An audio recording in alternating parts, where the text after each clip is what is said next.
I remember you telling me when we last met that penetration is still very, very low. Yeah. Tell the world what are we actually talking about when we say that penetration is very low in India? Yeah, so there are only about 10 million active gym goers at any point of time in India. 10 million? Yeah, that's 0.6% of our population. Yeah. The same number in the US is 22%. So there are 70 million active gym goers at any point of time in the US. Even if you take a developing country, it's at minimum 5%. Countries like, China's not developing, but China's at 5%. Brazil is at 5%. So the headroom for growth is just immense. I can't see. So why do you think we're 10 million and 0.6% versus 5 or 22? Is it that we don't want to be active, or is it that we don't have places to go to? Is it too expensive? Is it a time issue? What do you think are the big deterrents? I think it's mainly that there aren't good places to go to. There aren't that many good gyms around, and the cultural revolution of sportsmen becoming fit, actors becoming fit has happened in the last, I would say, 10 to 15 years. So I think that wave is ahead of us, and it has to begin with somebody creating good quality supply that people want to go to. Everywhere we open gyms, this is what we see. I mean, when we open a gym, we see that the market is expanding. There are more people in that locality that are taking up fitness for the first time. So most of these other countries, I think the infrastructure was built, schools had big parks, colleges had very functional gyms. I don't think any of our, educational institutions also have that. So I think... What, the IITs didn't invest in this? The IIT gym, I mean, was less spoken about. But a great, sports facility. But just to add to this, right? Yeah. But see, Shereen, if you go back 30, 40 years, India by and large was quite fit because our lifestyle was very different. Snacks were not available readily. Dessert you will have only around festivals on a special occasion. There was a culture of morning walks, yoga. Pretty much every township. Evening also after dinner. If you go to small town, people will go for a walk and literally. And people were thin. If you just look at old Bollywood movies and see, not focus on Amitabh Bachchan or Dharmendra, but in the background, everyone is thin. You will be hard pressed to find someone who is overweight or does not look fit, because that's how we were. And then, in 90s, with the economic development happening, suddenly I think the lifestyle changed for our country very fast in one generation. And we had access to all kind of, soft drinks, and simultaneously internet and social media happened. So people became less active as well. Less active and consuming, this bad food pretty much throughout the day. Let's continue to build on this story of what it's actually going to take to build this out, because you're in it for the long term. You're in it for the long run.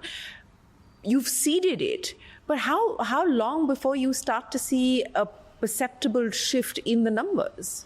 I don't think it'll take too long. I mean, it takes probably, 2 or 3 big players to, actually open a meaningful number of gyms and it will begin, of course, with the metros and then extend to tier 1. So there's 700 today of CULT fitness centers across the country. 700 gyms across the country. Hopefully in another 5 to 6 years, we can take that to, 2,000 gyms across the country. So again, it's not going to be like, e-commerce that just booms in a few years. It's not that kind of an industry.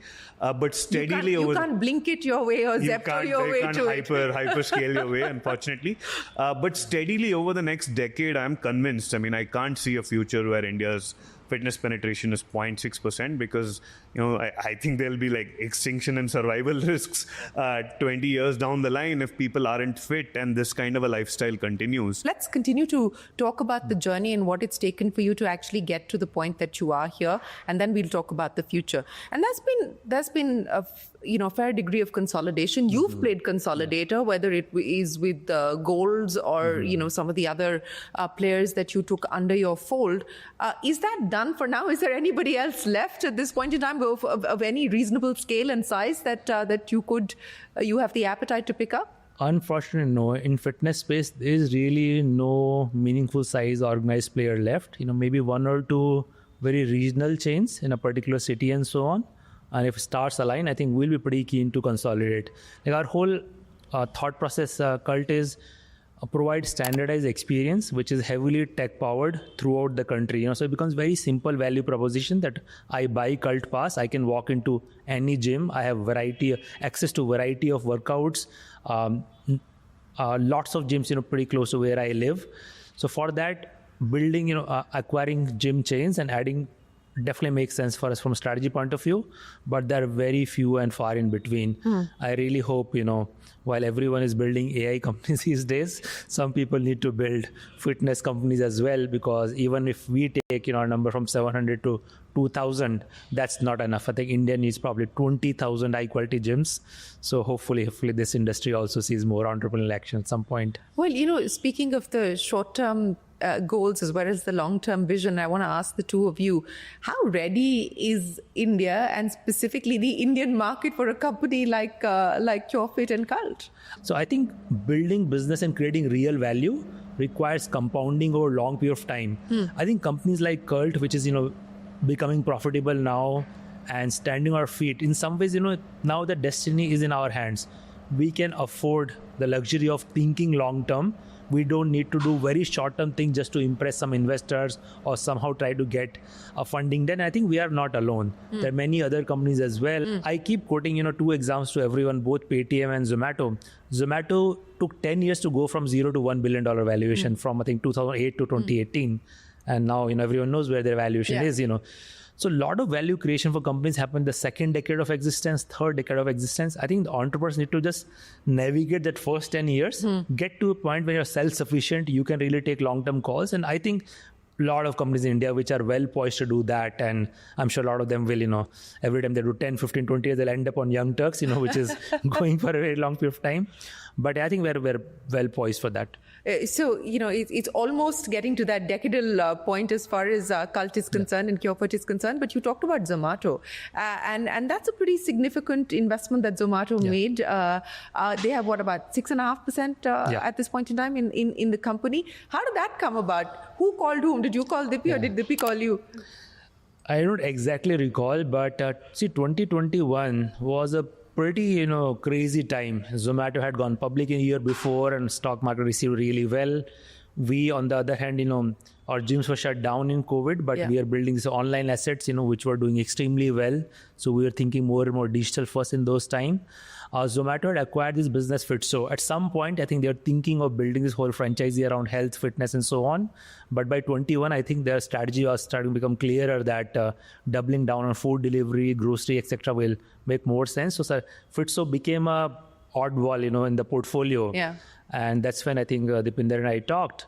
And for us, it made a lot of sense because it will give us access to all the swimming pools, badminton courts in NCR area where our penetration was low at the time. Zomato gets to, hive off that business, which was not fitting in the overall strategy. So it was great win-win. You brought up COVID. And that's what I want to talk to the two of you about. I mean, it was an existential moment for companies like yours. You didn't know when the lockdowns would lift, whether people would actually, even if they lifted, whether people would feel comfortable coming back into gyms and so on and so forth. What was going through your mind at that point through the course of that 2.5 years where nobody quite knew how this was going to play out? For me, I've been around startups now 27 years, I think. Around 22, 23 years at that time, which means I had seen this crisis multiple times. So there's almost like a built-in muscle. A crisis happens and different part of brain gets activated. I remember sending an email to a whole company in March saying, never let a crisis go to waste was the title. And it was very clear for us, okay, this is a major crisis. Business has gone from $100 million revenue to zero. What do we do now? And what we needed to now take, bold decisions, bold actions. So we shut down a lot of things. We hived off some businesses. We started new things. We acquired a lot of gyms. So instead of sitting idle, we took that as a license to really clean up. And we were making some mistakes in 2018-19, but those mistakes were hiding. No one's looking at those. So this was time to just clean up everything. Just kill all the mistakes and double down on what was really working. So in the retrospect, I don't think we let that crisis go to waste. We came out, much stronger. Other thing I want to, share, which is we signed the round few days before, then the lockdown started. The round was still going to take 3-4 weeks before money comes in. And a lot of investors, get spooked in this situation. Yeah, I would have imagined, yes. In fact, one of the investors did back out, but Temasek, who was leading the round, they were very calm throughout the whole thing. They said, nothing really changes for us. We believe in your thesis, what you have done. One day a pandemic will get over. We are taking a 10-year lens. So nothing really changes. So, Vishesh, who was leading the deal at the time, and Temasek, kudos to them. I was very impressed, with that just level-headed, calm thinking. Sometimes VCs get a lot of flack, for being short-term or, being very opportunistic. But there's an example where they stayed true to their word. They have signed the deal and they, nothing fundamentally had changed. And there's also, if they backed out, I think we would have probably a different story by now. Yes, it would have been a very different story to tell. But, here's an example where one of the VCs that you were engaging with had a long-term perspective on what this business could deliver 10 years on. You're now going to be talking to investors who will want to know what the story is going to be 10 years on, but are also going to want to know what is going to be the story 10 quarters on. So, Mukesh, as you look at a very real shot at Dalal Street. And I guess it's a matter of what, about a couple of months or a year at best? Yeah, about a year or so, thereabouts. So I think we definitely plan to list in 26. See, for us, our story is now very easy. It's a probably easiest, fundraise I think, I would ever do in my life. We are the easiest fundraise you'll ever do is going to Dalal Street. I think so, because look, we are by far the largest fitness player in the country. Like only large-scale organized player. We are profitable. We have been consistently growing 30 to 40%. And given the fitness penetration Naresh talked about, as that number goes from 0.6% to 5%, most of the consumers will come to us. So we have this, 30-35% compounding almost given for next 10 years as long as we continue to execute well. We have nearly 1 million subscribers today. They spent among them 5 million hours every month. These are all high value consumers. We have their attention for an hour every day, which is a very valuable asset. We are able to build this whole cult products range around them. I'm pretty much today wearing all cult. Yeah. We use the slogan, I'm cult. So I'm literally cult today. But this has become 1/3 of our business. The performance apparel footwear is a very large TAM. So we are able to expand our TAM. We are able to sell all these products to cult users. We collect huge amount of data, which is enabling us to bring about new lines of business, so on. So I think for us, it's very, very easy. Just heads down execution, keep growing 30%, keep improving bottom line every year. And I think investors will. I would like to imagine, anyone who cares about health or health-oriented business, this will be a no-brainer choice for them. A no-brainer choice. He's making a 30% year-on-year growth sound easy. Yeah. You're going to have to do the heavy lifting. I missed a small detail about how these guys execute, but rest is easy. So what is it going to take to deliver on 30% growth year-on-year? No, I think like Mukesh mentioned, all the strategic and long-term things are lining up in the right direction for us. It comes down to, steadfast execution. Not making too many mistakes, not repeating the same mistakes. I think that way. What have been some of the big mistakes that you have now fixed and that you hope you're not going to repeat? Yeah, I think at some point we did probably expand a little too rapidly pre-COVID. I think we went into too many cities at the same time, distracted a little bit of focus. Sometime pre-COVID, we were dabbling in multiple businesses as well. I think now we're pretty clear on what we need to do for the next 10 years. So it just comes down to just keeping that same level of rigor. Okay, so you're not bound by any confidentiality yet because you haven't filed yet. So you're at the liberty to share more freely the numbers. To Mukesh's point about this being a no-brainer. Here's your elevator pitch to everyone who's watching on why, on the back of numbers, you believe that this is a no-brainer. Again, the fitness industry is bound to grow. 0.6% penetration is completely unsustainable. India is going to see this wave. All the signs point to it, and we are the only organized player in the market today. And we are building this for the long term. We have great long-term investors. What's the top line currently? We're currently north of 250 million, growing at 30-35%, profitable. So I think meaningful scale, great brand presence across the country. Customers love us. Everywhere we open a new gym, it's successful. So I think, and our products range is coming along really well. We have the customer base that buys these products for whom it's designed. And as one business grows, the other one will grow with it. Shereen is preparing us for the road show. Yeah, exactly. So and I think the assumption that you're going to continue to see people get onto this bandwagon will ensure that you deliver on the kind of growth numbers that you deliver on. But one of the issues that you talked about was too much of expansion too soon and too much of diversification too soon. So as you look at where you are today, I mean, you're, footwear, apparel, fitness equipment as well. So what do you see in terms of ancillary revenue? What do you see that part of the story building out into? Look, the entire, first of all, fortunately, both Naresh and I worked for a fashion company before, so we know a little bit about this. In fact, build a lot of original brands in Myntra, HRX, where Hrithik, watching us over. I know, here. quite literally watching over you. So, we started HRX brand with him in 2011, which is now, I think, if I'm not mistaken, one of the largest, brands in fitness. D2C brands, yes. In the country. So we have that, experience.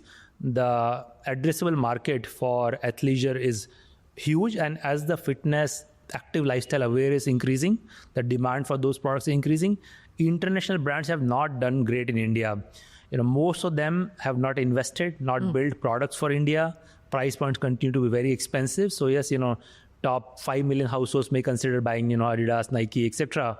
But someone who has a 2,000, 3,000 rupee budget for a quality shoe, and same for apparel, there is no branded play available. So that's our opportunity. The TAM for entire athleisure equipment space is almost 5-6 times bigger than the TAM we see for the gym goers. So we think over next 3-4 years, the more than half our revenue will be coming from these lines. We have few other more than things. Half of your revenue. Yeah, it's already 1/3. Okay. It was 0 5 years ago. It's 1/3 now, while the whole business still growing. So we are seeing nearly 100% growth for product business in a much larger TAM. So you could be replicating the Myntra story in many ways. In some ways, yes, it's a very focused brand play as opposed to distribution and a lot of brands. But that experience definitely comes in handy. And I think we're right time in right place. I think we're also growing at the right pace, not trying to grow too fast, because building brands require you to be very patient, build it slowly.